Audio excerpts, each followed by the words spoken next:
దేవుడు మనతో, నాతో, నీతో, మనందరితో కూడా మాట్లాడడానికి ఆయన సిద్ధపడిన వాడిగా ఉన్నాడు. కాబట్టి ఈ రీతిని బట్టి మనమందరం కూడా ఆ వాక్యాన్ని వినడానికి సిద్ధపడదాం. మరి గడిచిన కొన్ని వారాల్లో కొన్ని విషయాలు మనం జ్ఞాపం చేసుకుంటూ వచ్చామండి. ఏ విషయాలు మనం జ్ఞాపం చేసుకుంటూ వచ్చాము?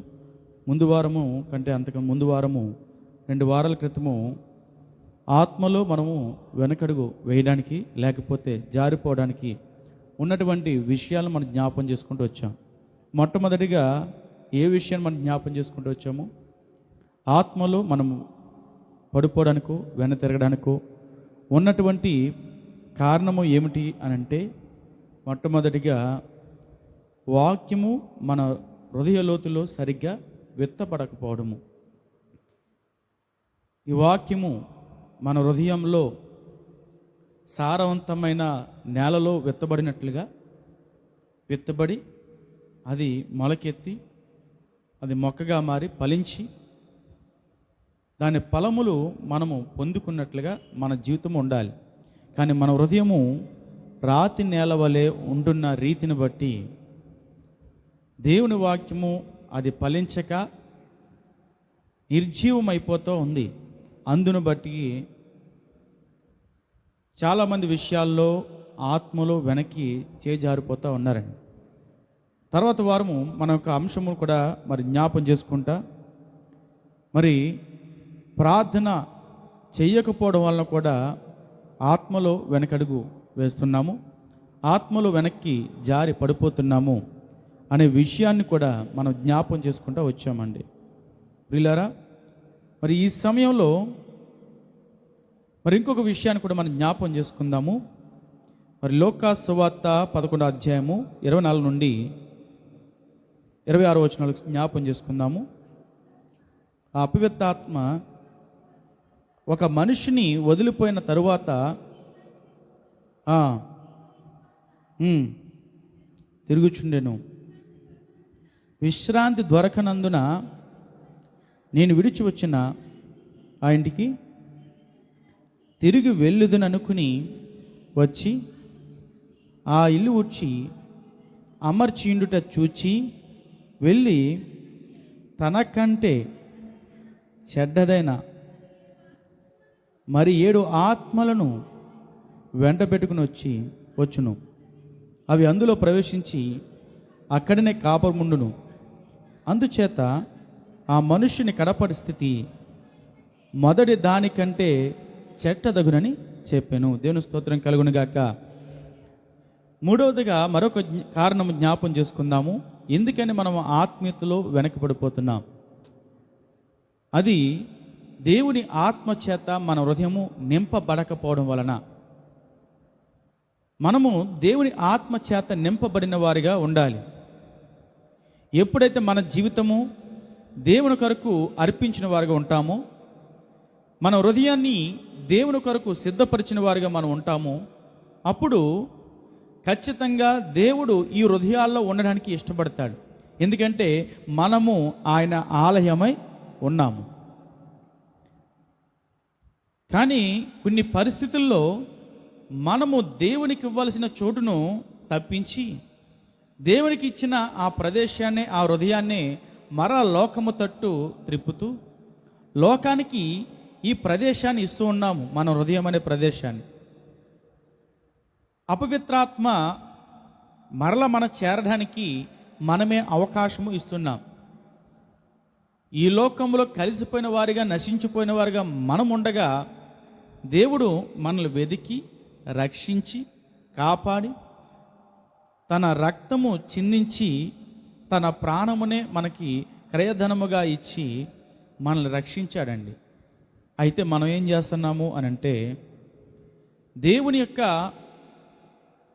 వాక్యము మన హృదయాల్లో అది విత్తబడకుండా ఉన్నట్లుగా అవకాశం ఇస్తూ అపవాదికి, ప్రార్థనకి మనం సమయం ఇవ్వక, ప్రార్థనకు బదులు లోకంలో ఉన్న ప్రతి వాటికి సమయాన్ని ఇస్తూ, దేవుని ఆత్మ నింపుదలతో ఉన్న మనము దేవుని ఆత్మను పోగొట్టుకున్న వారిగా మనం ఉంటున్నాం. ఈ సమయంలో అంతకు ముందు నీ స్థితి, దేవునిలోకి రాకముందు నీ స్థితి, నీ హృదయం అంతా అపవిత్రాత్మతో నింపబడి ఉన్నది. లోకాశలు, జీవబడము, నేత్రాశు ఇవన్నీ కూడా అబద్ధము, మత్తదలు, అభిమతములు, అనేకమైన విషయాలు నీ హృదయంలో నిండిపోయి ఉన్నాయి. కానీ ఎప్పుడైతే దేవుని వైపు నువ్వు చూసావో, దేవుడు నిన్ను చూశాడో, ఆ సమయంలో ఆయన మన ఎడల జాలి తలిచి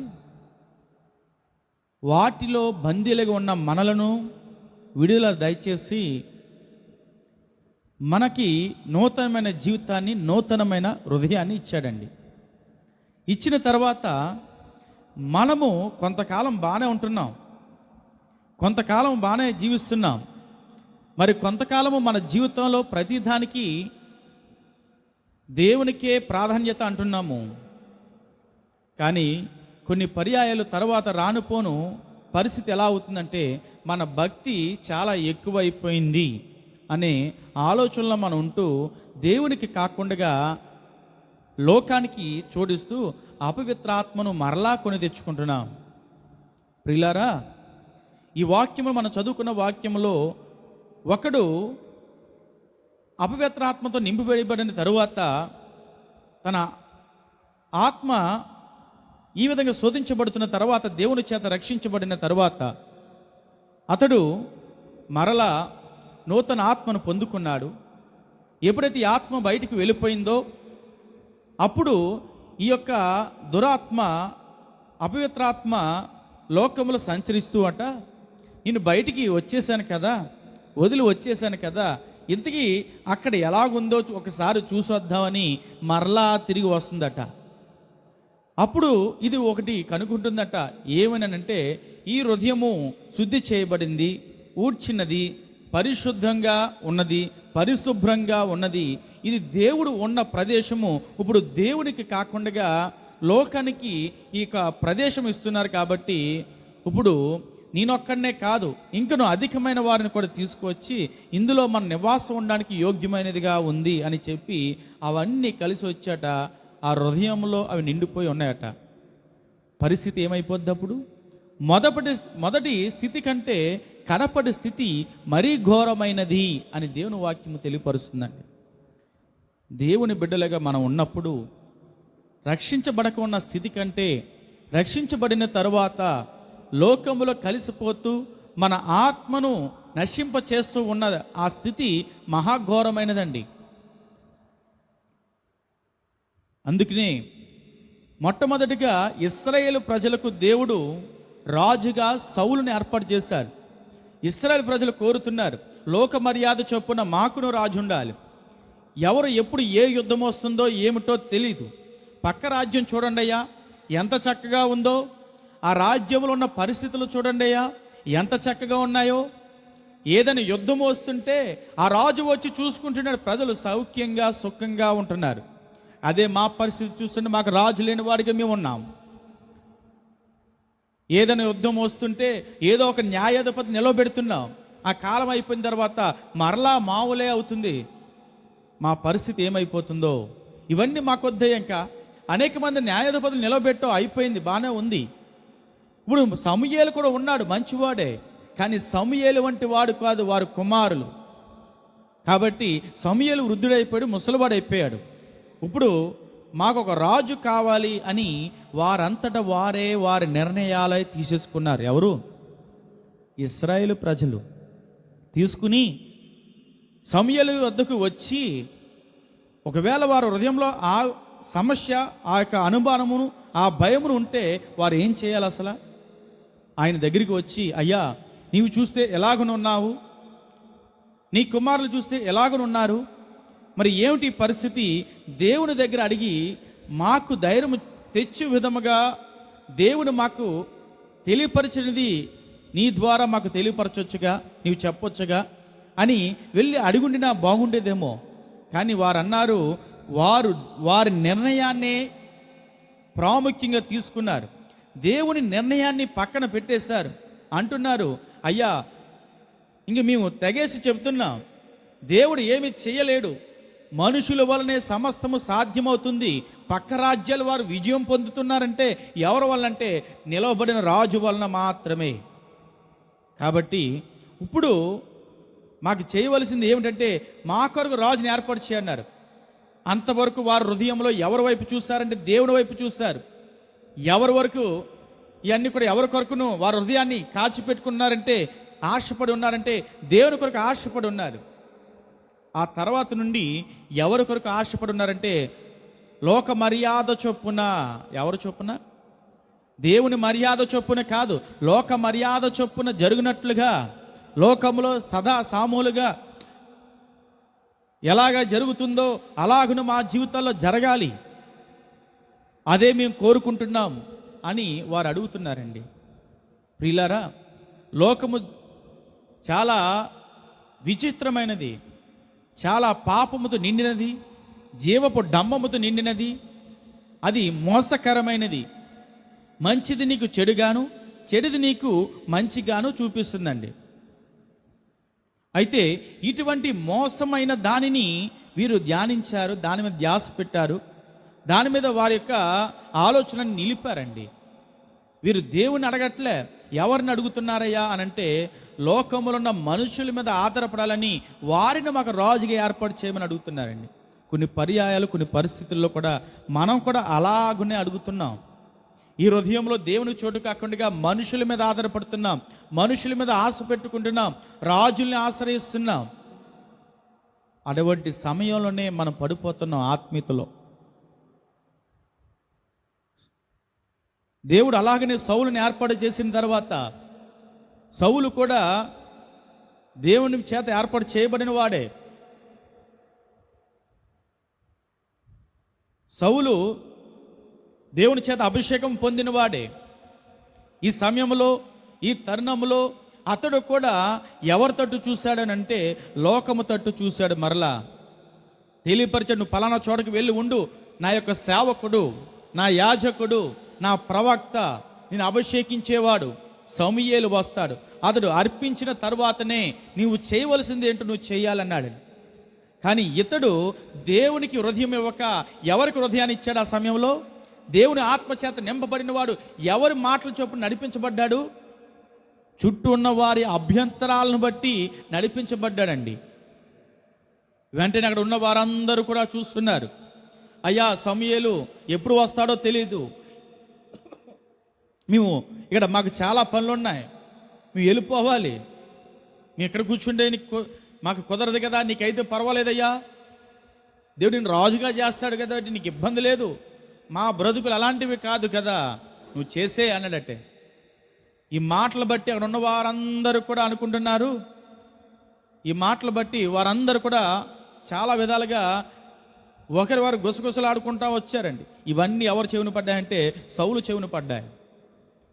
సౌలు ఆలోచిస్తున్నాడు, ఇప్పుడు వీరి ప్రజలు మనల్ని పొందాలా లేకపోతే దేవుని మనల్ని పొందాలా? ఈ హృదయంలో దేవుని ఆత్మచేత నింపబడి దేవుని వాక్కు చేత నడిపించబడాలా, మనుషుల వాక్కు చేత నడిపించబడాలా అనే వ్యత్యాసం మధ్యన ఉన్నాడు. ఇతడు ఎటువంటి సందేహము లేకుండానే ప్రజలు చెప్పిన మాటను బట్టే వారు నడుస్తూ వెళ్ళిపోయారండి. అంటున్నాడు, తను అర్పించవలసింది కానిది ఇతను అర్పించేశాడండి. కానీ సౌలు అర్పించవలసింది కాదు, అది సమూయేలు అర్పించవలసింది సౌలు అర్పించేశాడు. దేవునికి విరుద్ధమైన వాడిగా ఉన్నాడు. ఎందుకనంటే అంతవరకు అతని హృదయము దేవుని ఆత్మ చేత నింపబడినదిగా ఉంది. అంతవరకు కూడా అతడు దేవుని ఆత్మ చేత నడిపించబడిన వాడిగా ఉన్నాడు. అంతవరకు అతని హృదయము దేవునికి ఇంపైన హృదయముగా ఉంది. ఎప్పుడైతే దేవుని ఆత్మచేత నడిపించబడుతున్నాడో అంతా చక్కగా ఉన్నాడు, తన్ను తాను తగ్గించుకుంటున్నాడు. అయ్యా నేను రాజుగా ఉండడం ఏంటి, మా తండ్రి కుమారుల చిన్నవాడినే, నాకు ఈ యొక్క విషయం ఏమిటి అని అంటున్నాడండి. అయితే ప్రియులారా, ఇలా అంటున్నవాడు ఎప్పుడైతే దేవుని ఆత్మ కంటే తన లోకములో ఉన్న ఆత్మ, దురాత్మ అతను నింపబడి వేయబడుతుందో అతడు తాను హెచ్చించుకున్నాడు, అతడు తాను గర్వము పడుతున్నాడు. నాకంటే ఎవరు గొప్పవారు లేరు, నేను రాజుగా ఉంటాను కాబట్టి సేవకుడు వస్తే ఏమిటి, అతడు చేస్తే ఏమిటి, చేయకపోతే ఏమిటి, నేను చేస్తాను కదా, ఏదైతే చిట్ట చివరికి దేవునికే అర్పణ, దేవునికే స్తుతి, దేవునికే మహిమ కదా అంటున్నాడండి. అది దేవుని ఆత్మ చేత నింపబడిన వారి ద్వారానే జరిగించబడాలి, కానీ వారి ద్వారా జరిగించబడలేదు. దేవుని దృష్టికి అతడు తప్పు చేసిన వాడు ఉన్నాడు. ఆ ప్రవర్తన కాస్త కాస్త కాస్త కొద్దిగా కొద్దిగా కొద్దిగా అంటూ తన ప్రవర్తన అంతా మారిపోతూ చివరికి దేవుని ఆత్మ అతను వదిలి వెళ్ళిపోయి ఏమి నింపబడిందట? దురాత్మ అతని మీదకి బలముగా వచ్చిందండి. అంటే అప్పటి నుండి అతని పతనము మొదలైంది. దేవునికి ఇష్టమైన వాడిని దావీదును దేవుని కనుగొన్నాడండి.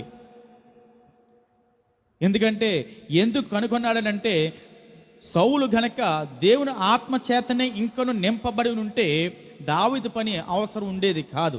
దేవుని ఆత్మ చేత నింపబడలేదు కాబట్టి ఆ సమయంలో దేవుని ఆత్మకు అతడు ప్రత్యేకమైన ప్రాధాన్యత ఇవ్వలేదని కనుకనే పరిశుద్ధాత్మకు అతడు విలువైన జీవితము కలిగి లేడు కాబట్టి దేవుని ఆత్మ అతన్ని వదిలిపెట్టి వెళ్ళిపోయిందండి. ఈ సమయంలో చూసారా, దేవునికి ఇచ్చిన హృదయము మరలా లోకము తట్టు తిరగగానే అక్కడ ఖాళీ అయిపోతే అక్కడ ఉన్నటువంటి ఆ దురాత్మ చూస్తూ వచ్చిందట. ఖాళీగా ఉంది కాబట్టి మరీ ఎక్కువ దురాత్మలు ఏమైపోయాయి, ఉండి నివాసం ఉంచడానికి అనుకూలంగా ఉన్నాయట. దీని హృదయము చివరిలో అయినా మారుతుందేమో అని దేవుడు చూశాడండి. ఉన్న పరిస్థితులు ఏమిటో తెలియట్లేదు, కానీ ఎందరిలో కర్ణ పిశాచములు గల ఒక స్త్రీ దగ్గరికి మారు వేషము దుప్పడ ముసుగేసుకుని పోయాడు. కనీసం ఆ సమయంలో దేవుని యొద్ద విచారించినా కానీ తన బ్రతుకును మారుదునేమో. కనీసము ఆ సమయంలో కానీ దేవుని మీద ఆధారపడి ఉంటే తన బ్రతుకు మారి ఇంకోలా ఉందినేమో తన చరిత్ర. లేదండి, దేవుని ఆత్మ వదిలిపెట్టి వెళ్ళిపోయింది, దురాత్మ నింపబడింది కాబట్టి అతడు ఎంత అగత్యానికి ఒడికట్టారంటే తన అల్లుడైనటువంటి దావీదుని ఏం చేయడానికి ఇష్టపడ్డాడు? చంపడానికి ఇష్టపడ్డాడు. మనుషులను పంపించాడు, వెతికించాడు, ఎక్కడ దొరికితే అక్కడ చంపించేయండి, ఎలాగైనా పర్వాలేదు, ప్రాణంతో తీసుకొచ్చినా పర్వాలేదు, చనిపోయినా పర్వాలేదు, నాకు విరుద్ధంగా ఉన్నవాడు బ్రతకకూడదు, నేనే అంతా అనుకున్నాడండి. నేను తప్ప ఈ యొక్క రాజ్యానికి రాజు లేడు అనుకుంటున్నాడండి. నేను తప్ప ఎవరు చెప్పినది జరగకూడదు అంటున్నాడండి. దేవుని చిత్తాన్నే మార్చేయాలని అనుకుంటున్నాడు ఎవరు? ఈ సౌలు రాజు. ప్రియులారా, దేవుని చిత్తం మార్చబడాలి అని అంటే అది ఎవరి తరము కాదండి.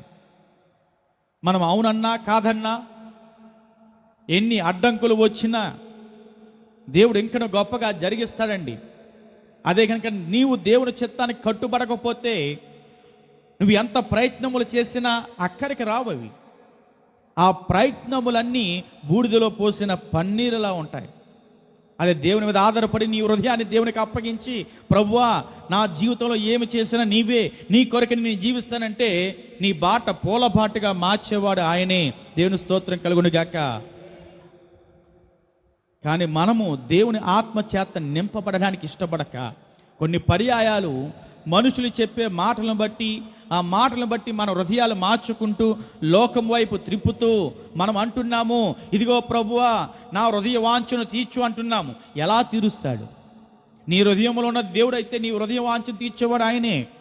కానీ నీ హృదయంలో ఉంది ఎవరున్నారు? ఇప్పుడు బహు జాగ్రత్తగా గమనించుకో. నీ హృదయ వాంఛనంతటిని కూడా తీర్చేవాడు ఆయనే. నీవు గనక నీ హృదయంలో ఆయనకి స్థలాన్ని ఇస్తే, నీ హృదయంలో ఆయనకి చోటునిస్తే, మనిషి కుమారుడు తలదాచుకోవడానికి చోటు లేకుండా పోయిందట ఈ లోకంలో. కొన్ని పర్యాయాలు, కొన్ని పరిస్థితులు వస్తాయి. రానున్న రోజుల్లో ఎవరు కూడా దేవుని వాక్యానికి ఇష్టపడరండి. రానున్న రోజుల్లో దేవుని వాక్యాన్ని వ్యతిరేకించేవారు అత్యధికంగా అయిపోతారు. దేవుని వాక్యం అంటే కరువు కాలం వస్తుందండి. ఖచ్చితంగా దేవుని వాక్యము దొరకని కాలం వస్తుందండి. ఈ సమయంలో ఇటువంటి పరిస్థితుల్లో నువ్వు దేవుని వాక్యం విందామని ఎంత ఆశపడినా, ఎంత గొగ్గోలు పెట్టినా దేవుని వాక్కు నీకు దొరకడము అతి కష్టం అయిపోతుందండి. కాబట్టి ప్రియులారా, మనం ఇంకనూ ఒక విధంగా చూసుకుంటే దేవుని రాకడ సమీపంలో ఉన్నాము. ఈ సమయంలో మనం నింపబడవలసింది దేవుని ఆత్మ చేత నింపబడాలి. మనమందరం కూడా మన భక్తి సరిపోతుందేమో, దేవుని రాకడలో ఎత్తబడడానికి మన జీవితం సరిపోతుందేమో, మన గొప్ప జీవితము జీవించేస్తున్నాం, మన గొప్ప బ్రతికేస్తున్నాం, గొప్పగా కనిపిస్తున్నాం, గొప్పగా ప్రార్థన చేస్తున్నాం, గొప్పగా మనం అందరం ఎదుట కనపరుస్తున్నాం కాబట్టి, దేవుడు నా మాట అంతా వింటున్నాడు కాబట్టి, నేను అడిగింది చేస్తున్నాడు కాబట్టి అంతా బాగుంది అనుకుంటున్నాయేమో. ప్రియులారా, దేవుడు నువ్వు గొప్పవాడని చేయట్లే. నీ ప్రార్థన గొప్ప ప్రార్థన నువ్వు అడిగింది చేయట్లే. దేవుడు నీ యందు దయ తలిచాడు కాబట్టి, నీ యందు ప్రేమ చూపిస్తున్నాడు కాబట్టి, పిల్లలు అడిగినదల్లా ఎలాగ తండ్రి చేస్తున్నాడో, ఎందుకు బిడ్డల మీద ప్రేమ కలిగి ఉన్నాడు కాబట్టే చేస్తున్నాడు. అలాగునే దేవుడు మన ఎడల కూడా ఆ ప్రేమ కలిగి చేస్తున్నాడు. అంతేగాని మన గొప్పలు భక్తి పరులు మనకి కాదండి. ఒకవేళ నీవు అటువంటి జీవితం కలిగి ఉంటే మంచిదే. లేకపోయినప్పటికీ మన స్థితి ఏమిటో మనం గమనించుకోవాలి. మనం దేని చేత నింపబడుతున్నామో గమనించుకోవాలి. మనం ఏదనుకుని ఏది మన ఇంట్లో చేర్చుకుంటున్నామో గమనించుకోవాలి.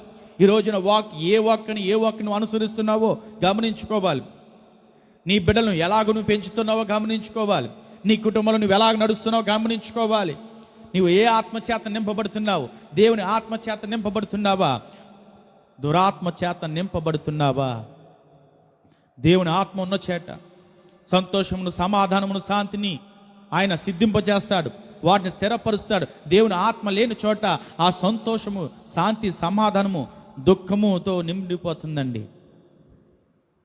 వేదనతో నిండిపోతుందండి, బాధలతో నిండిపోతుందండి, కరువులతో నిండిపోతుందండి. ఇటువైపు మనం గురవడానికి దేవుడు ఇష్టపడట్లే. అందుకే దావీదుని అంటున్నాడు, దావీదు దేవుని ఆత్మచేత నింపబడి ఉన్నాడు కాబట్టి సౌలును దేవుడు దావీదు చేతికి అప్పగించినా అతన్ని చంపడానికి ఇష్టపడలే. దేవుని చేత అభిషేకించబడిన వాడిని ముట్టకూడదు అంటున్నాడు. కానీ సౌలు దురాత్మ చేత నింపబడినాడు కాబట్టి దావీదు ఎక్కడ దాక్కున్నా వెతికి మరి చంపండి అంటున్నాడండి. దేవుని ఆత్మకు దురాత్మకు ఉన్న వ్యత్యాసం అది. దేవుని ఆత్మలో జీవం ఉన్నది, దురాత్మలో మరణము ఉన్నది. దెయ్యములు పట్టినవాడు ప్రభువుని యేసుక్రీస్తు వారు వస్తుంటే, దావీదు కుమారుడా, నువ్వు దేవుడివయ్యా, పరిశుద్ధుడివై, నీకు మాతో పనేమిటి అన్నాడు. వాటికి తెలిసాయి దేవుడు పరిశుద్ధుడని, దేవుడని, గొప్పవాడని.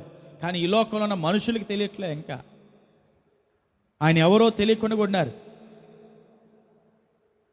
శిష్యులు సముద్ర పైన వెళ్తున్నప్పుడు తుఫాను వచ్చినప్పుడు ఆయన గద్దెంపగా ఆ తుఫాను అంగితే వారందరూ అనుకుంటున్నారట ఈయన ఎవరో అనుకుంటున్నారండి. ఈ రోజున మనం కూడా అటువంటి పరిస్థితుల్లోనే ఉంటున్నాం. దేవుడు మన పట్ల చేసిన కార్యాలను కూడా మనం గమనించి ఆయన ఎవరో తెలుసుకోలేకపోతున్నాము. ఈయన ఎవరో అంటున్నాం. ఇంకను దేవుడు నీ దగ్గరికి వచ్చి ఈ వాక్యము ద్వారా నీకు బోధిస్తున్నప్పటికీ ఆయన ఎవరో నాకు తెలియదని అంటున్నావు. ప్రియులారా, అలాగును కాకుండా మనం దేవుని ఆత్మ చేత నింపబడిన వారిగా, దేవుని వాక్కు చేత నడిపించబడుతున్న వారిగా ఉండాలని. ఈరోజు నీ ఆత్మ దేనికి ప్రాధాన్యత ఇస్తున్నావు? నీ ఆత్మ కొరకు, నీ ఆత్మ కొరకు నువ్వు పాటుపడుతున్నావా? నీ ఆత్మ నువ్వు సంపాదించుకుంటున్నావా? నీ ఆత్మ నువ్వు వృద్ధులకు తీసుకొస్తున్నావా? నీ ఆత్మకు ఆహారం నువ్వు పెడుతున్నావా? నీ ఆత్మను నువ్వు పోషిస్తున్నావా? లేకపోతే ఇంకా నువ్వు బలహీనపరుస్తున్నావా?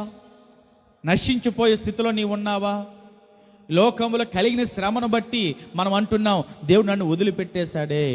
దేవుడు ఎక్కడికి పోలేదు, నీ హృదయంలో ఉన్నాడు.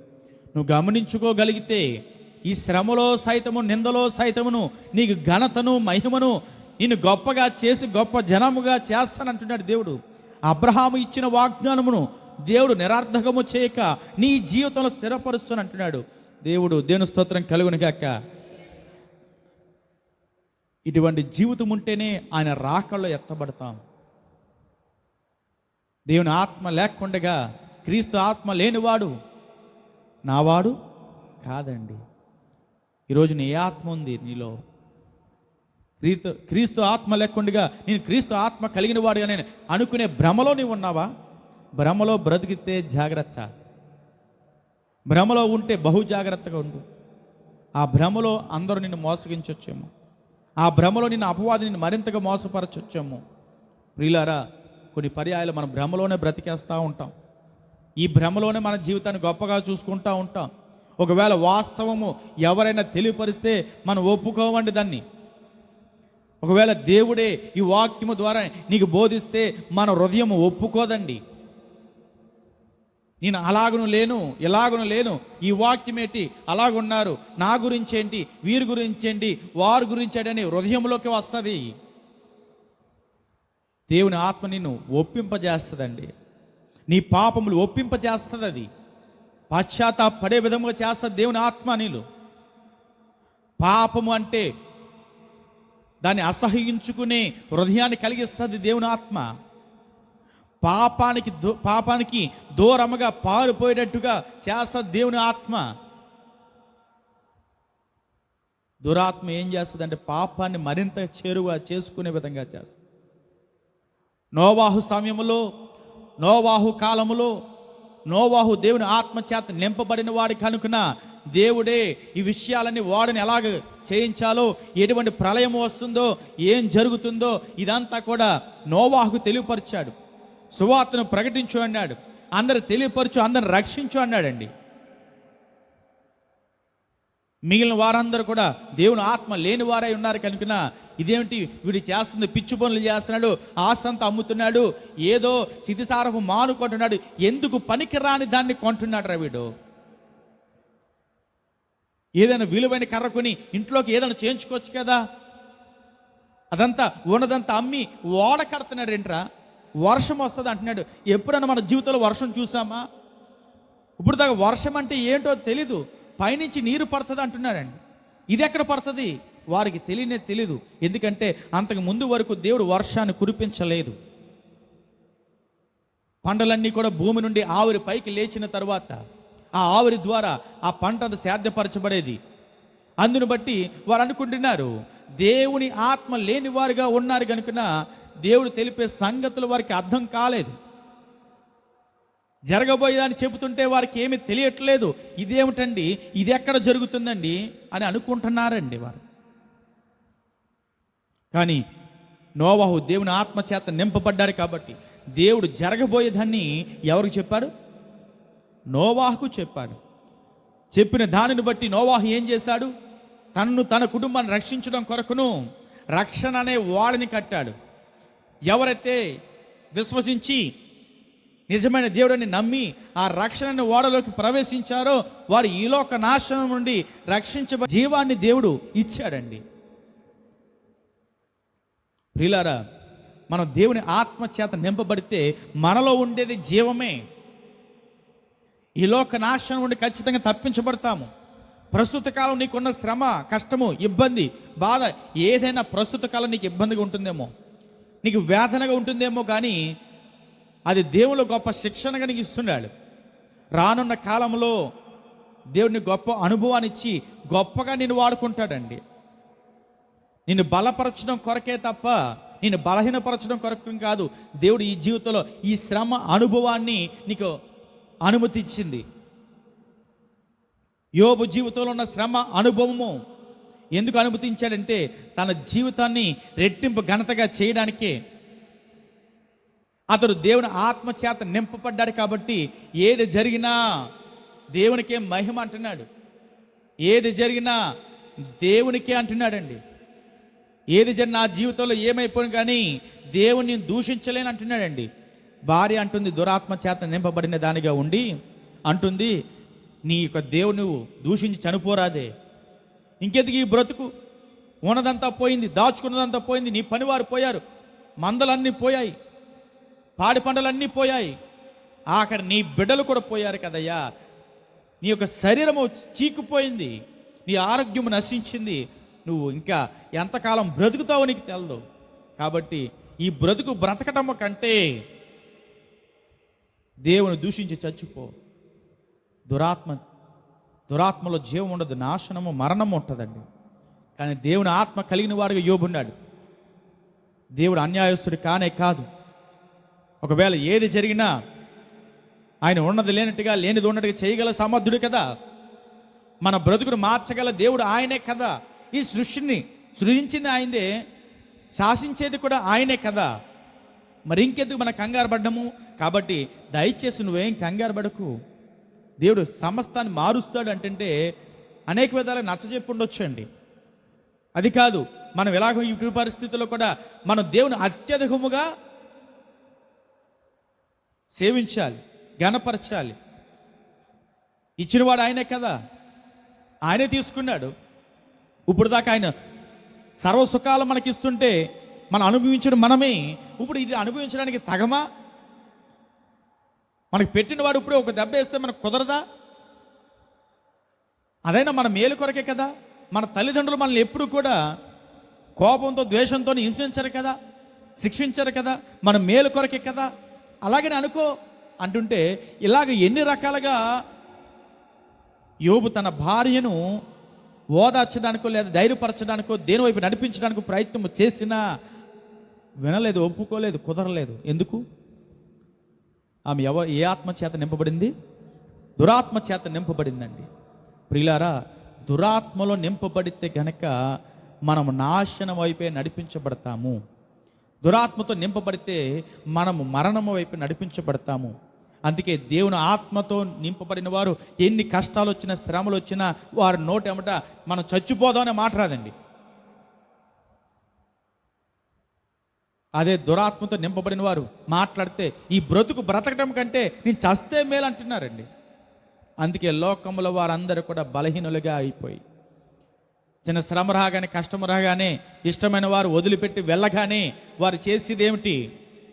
మరణము, చనిపోవాలంతే. ఎవరో ఏదన్నారని, అనుకున్నది జరగలేదని, నచ్చినది జరగట్లేదని, వారికి ఇష్టం ప్రకారం అవ్వట్లేదని, ఇంట్లో పెద్దలు తిట్టారని, వారు ఏదో అన్నారని అనేసుకుని వీరేం చేస్తారంటే పిచ్చి పనులు చేస్తా ప్రాణాన్ని తీసుకుంటున్నారండి. అటు వారు ఎక్కడికి వెళ్తారట? పరలోక రాజ్యం ఎట్టి పరిస్థితుల్లో చేరని, పోయేది నరకానికే వెళ్తారండి. ప్రియులారా, దురాత్మ చివరికి గమ్యము ఎక్కడ చేర్చుతుందంటే మనల్ని నరకానికి, నిత్య నరకాగ్నికి చేర్చుతుందండి. అక్కడ అగ్ని ఆరదు, పురుగు చావదండి. నిత్యము నీవు అగ్నిలోని ఉండవలసిందే. నీకు విముక్తి దొరకదు. ఒకవేళ నువ్వు దేవుని ఆత్మ చేత నింపబడితే, ఆత్మ తగిన జీవితము, దేవుని వాక్య తగిన జీవితం నీవు ఉంటే కనుక, అలాగ నువ్వు జీవిస్తే కనుక దేవుడు రాకడ సమయంలో ఆ వధువు సంఘములు నువ్వు ఎత్తబడతావు. నిత్యము ఆయనతో సహవాసం నువ్వు ఉంటావు. నిత్యము ఆయనతో జీవితం నీకుంటుంది. నిత్యము ఆయనతో నీ జీవితం గడపడానికి దేవుడు సహాయం అందిస్తున్నాడు. ఆయన నిన్ను వదిలిపెట్టడం ఇష్టపడట్లేదు. అందుకనే నా కుమారుడా, నీవు ఈ లోకంలో ఉండడం కుదరదు కాబట్టి నాతో వచ్చే, నీతో నేను, నాతో నీవు కలిసి భోజనం చేద్దాం, ఈ విందును చేద్దాం అని దేవుడు నిన్ను నన్ను పిలుస్తున్నాడు. కానీ మనం ఒకవేళ పొరపాటున దేవుని ఆత్మకు తావివ్వక దురాత్మకు తావిచ్చామంటే మనలో ఉండేది నాశన కోపమే. మనల్ని ఆవరించేది జీవము కాదు, మరణమే. ప్రియులారా, అందుకనే చాలామంది ఆత్మీయతలో వెనక్కి పడిపోతూ ఉంటారు. ఏ సమస్య వచ్చినా, వారు ఎప్పుడు చూసినా ఏదైనా చిన్న ఇబ్బంది వస్తే మాట్లాడేదంతా కూడా నాశనమైన విషయాలు మాట్లాడతారండి. ఏంటో ఎలా వచ్చింది, ఏమిటంటే ఏంటి నా బ్రతుకు ఇంతే, నా బ్రతుకు ఇప్పుడే ఇంతే, నా బ్రతుకు మారదు, లేకపోతే అది ఇది అని చెప్తుంటారండి.